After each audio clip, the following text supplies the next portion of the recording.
He mentioned the very intense and stressful ICI work has taken its toll on this aging body. Ngayon, ngayong araw, we will also recommend, the Commission will recommend, ang pagsampa ng mga kaso laban sa mga these following persons. Former Senator Bong Revilla Jr., Maynard Ngo, Carlin Villa, Gerard Opolencia, Manny Bolusan, Ruel Umali, Jean Ryan Altea, Carlin Yap Villa, J.Y. De La Rosa, Mrs. Patron, and Carlo Aguilar. Ang posibleng mga kaso ay direct or indirect bribery and corruption of public officials, plunder, and administrative sanctions, amongst others. We're also submitting new evidence in addition to our previous referrals, which may possibly lead to more charges for the following individuals.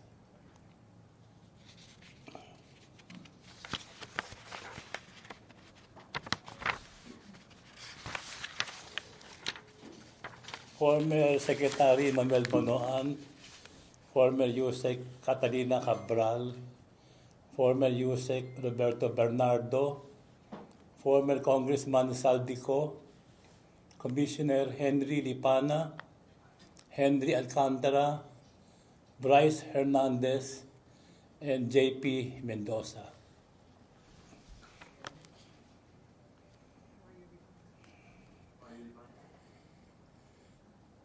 Because of the gravity of the allegations, the Commission also recommends that the following individuals be referred to the Office of the Ombudsman for further investigative review and case build-up, with the understanding that any additional evidence obtained by this Commission will be transmitted immediately.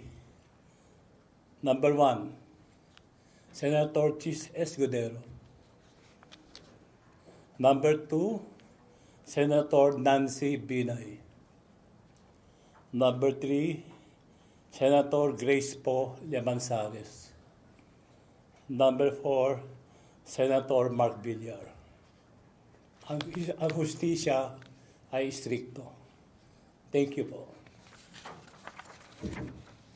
I will entertain some questions. You're always first. Okay, you can do. Sir, medyo lang I'll touch on two things. So Secretary Singson, December 15 effectivities can be stretched to the end of the year. Tama ba? We are waiting for the acceptance by the palace. How do we feel and how is it going to affect the work of the Commission? And meron ba tayong possible replacement that you're thinking of? I don't know of anybody yet, but I will miss him. We will miss him. Sir, dun po sa mga, did he talk to you personally? Anong sabi ba niya? Nahirapan or? Well, for health reasons and also for security, because he's not used to this kind of life. Alright. Sir, so sa filing po ng charges, what was the basis of the recommendation? Any particular affidavit that you based on this filing charges? Well, of course, the affidavits given by, I think, Mr. Bernardo, and testimonies given also. Why did we? But I won't divulge any other.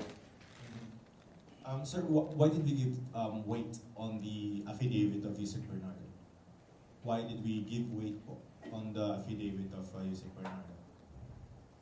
Well, I see sincerity on his part.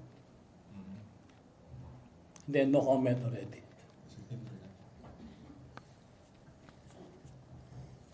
Hi, Chair. May kino-consider na po ba tayo na magiging kapalit ni Commissioner Singson? No, we have not thought of that. We've been very busy, so we have not thought of that. Anyway, it's not my concern. That is the recommendation of the president. So I don't know who it would be. Okay, sir, follow-up na lang. With the resignation first of Baguio City Mayor Benjamin Magalong and now Commissioner Babe Singson, how can you assure the public that they should maintain their trust and confidence with the ICI? With our filings, we have been filing almost against everybody already. I think that's enough trust that we are building on for the Filipino people. Okay, no more. Hi sir, Lance po from Newswatch Plus. Good afternoon. Yes, sir, good afternoon. Good afternoon. Ayan, sir. Sir, just a clarification po. Dun sa apat na senators na further investigative review and case build up, clarify lang sir, wala pa tayong parang pinapa-recommend na charges, just investigation. Unlike po dun sa batch ni na Senator Revilla na may plunder, direct bribery, recommendation. Well, as I said before, even the last two press conferences, we need witnesses, mga driver, mga katulong, kusinera, bank clerk, secretary, accountant. We need more witnesses, no? And then, pangalawa, we are not washing our hands from these cases. We are just joining hands with the ombudsman. In the meantime that they are investigating, we are also investigating. So two heads are better than one. Thank you. Justice, good afternoon. May magiging effect ba yung pagbaba ni Commissioner Singson sa Independent Commission dahil nga mabubutasan kayo for ilang weeks din since December 15 and then tuloy-tuloy pa rin yung investigation nyo dito? Well, mawawala yung tatlong taga-Lasal, magiging dalawa na lang. Oo.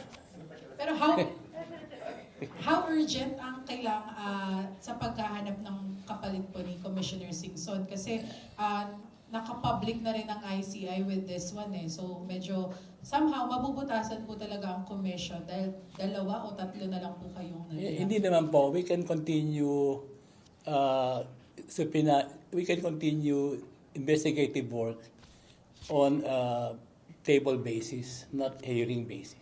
Sir, do you think yung mga na-unfold sa mga hearing, sa investigation nyo po, ay may epekto doon sa pagbaba po ni Commissioner Singson? No, he cited health reasons. Hi, Justice. Good afternoon. Good Johnson po afternoon. from ABS-CBN. Sir, dun lang po sa naging live streaming po natin, no, how would the ICI explain to the public the decision of the ICI to immediately approve the request for an executive session without the resource person explaining the specifics of if there is a really serious threat to their lives? No, they mentioned a lot of reasons, not only threat to their lives.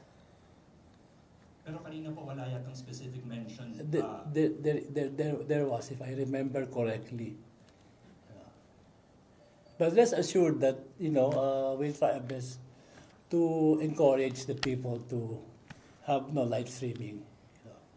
And do we have the schedule now of the appearance of House Majority Leader Sandro and Davao City Congressman Pulong? As of now, no definite time yet. Thank you. Konti lang sir, on the live stream. So para sir, naririnig naman natin yung common na ini-invoke nila na reasons, no? But what will be the basis for the ICI to deny a request for a executive session? Well, Meaning what is not acceptable, what is not an acceptable reason for the ICI to justify invoking the executive session? maybe it's a very flimsy reason. Like what, sir? It does not like our face, maybe something like that. Pero sir, like aside from that, mga... There must be a reason for non-appearance. Pero sir, hindi naman magiging default mode natin. Although we are going live stream, baka naman lahat ng resource person nyo, sir, since nakita nila na you can invoke the executive session, puro na lang kayo executive session. Well, that's the right of a person. It's his personality, his humanity, and his personal life. Sir, just a little bit more on the hearings today.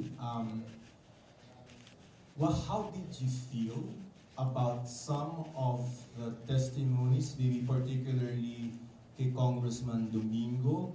Did he mention the amount of budget that he receives versus what's going on in Bulacan? Can you just maybe give us a peek into what went into the hearing yes kanina? I will not go into that. That's under investigation. Pero sir, I cannot divulge what happened in the hearing. pero sir, anong impressions when you talk? I cannot give impression. Yeah. Okay. So thank you. Oh, last question.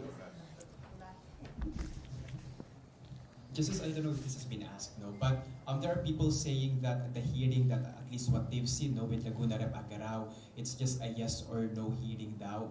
He said, she said. Compare daw po, no, sa mga hearing ng people and Infracom, wherein parang magkakaharapan yung nagbibigay ng mga alegasyon.